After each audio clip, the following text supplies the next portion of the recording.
can see, it's been snowing for a while. It was actually raining yesterday, so everything's covered in snow and ice. I'm going to show you how to make a fire.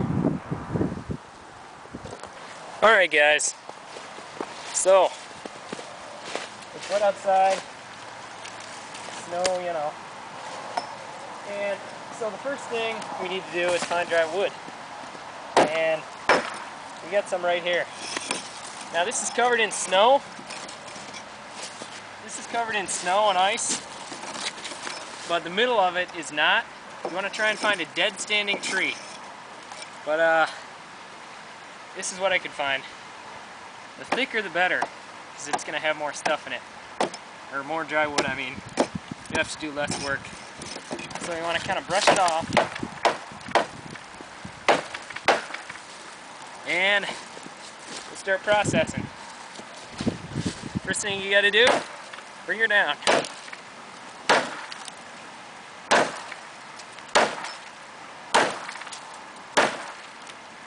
Alright, so cut a piece off that tree. I got it right here. So what I'm going to do now is to cut it into manageable lengths. Something you want to be able to split. Now I could use the axe for this if I had to, but I find that it's easier to split if you cut it with a saw. So that's what we're going to do. And it takes less energy using a saw as well. Sometimes the blades get found up. It's actually quick. Most people think, oh no, a saw, that won't do anything quick. An axe is the way to go. Heck no. If I had one tool, I'd rather have an axe, but the saw is definitely useful. So, I'll cut the rest of this and I'll get back to you. Okay, so, almost done cutting this up. And a cool way to split these things with a saw is to just saw halfway through and then hit it on something. Hard object. This stump is all rotted. So, we'll just pretend my axe is the trunk of a tree. I'll use the back of it, not the blade.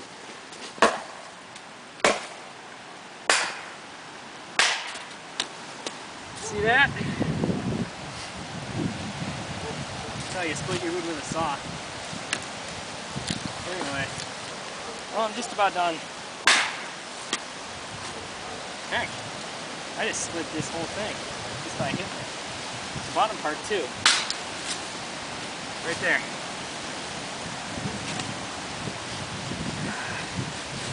No trying to get it straight, no trying to hit it like that. Just saw halfway through. You actually pretty much have to do just half the work. And you get the same result. So, there. Now what I'm going to do here is to build a base for this fire. And I'll get back to you once I do that. I'm just going to lay out split pieces of logs. You don't have to do it this way. This is just an easy way. I mean a surefire way. It's not really easy. If you're in an area with pines or spruce, up under the boughs, there's a bunch of dead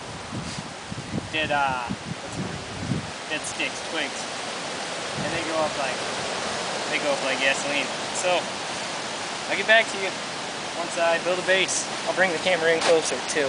Okay, so I picked this little sheltered spot to make the fire, right in here.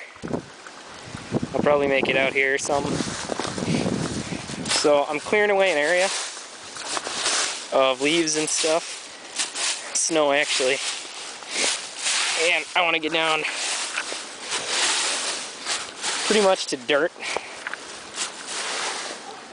But I was going to split a bunch of logs like this and just lay them out like that and continuing, you know.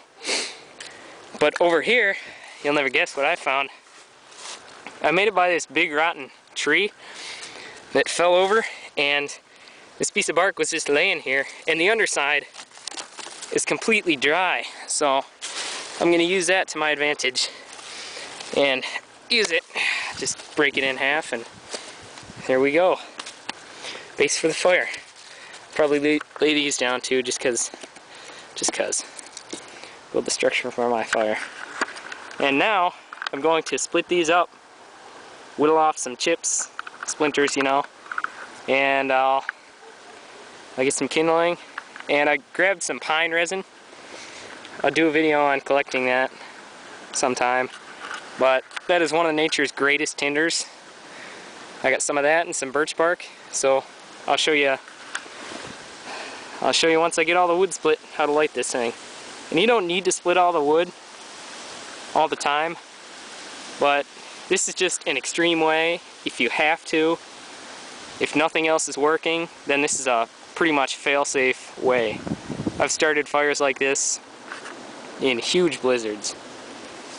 I mean, it's so reliable. So I'll split this and I'll get back to you. Right there by the birch bark, and then I'll light the birch bark and probably the pine pitch as well. This birch bark's kind of old. Maybe not.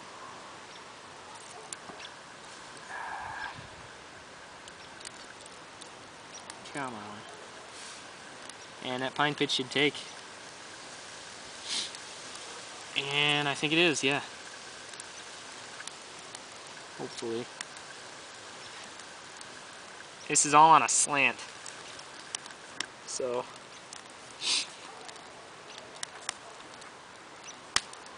I think that's a pitch snapping. Better be. Because we are on a hill, and this is probably the worst fire pit ever. Everything's at like a 30-degree angle. Oh, what fun.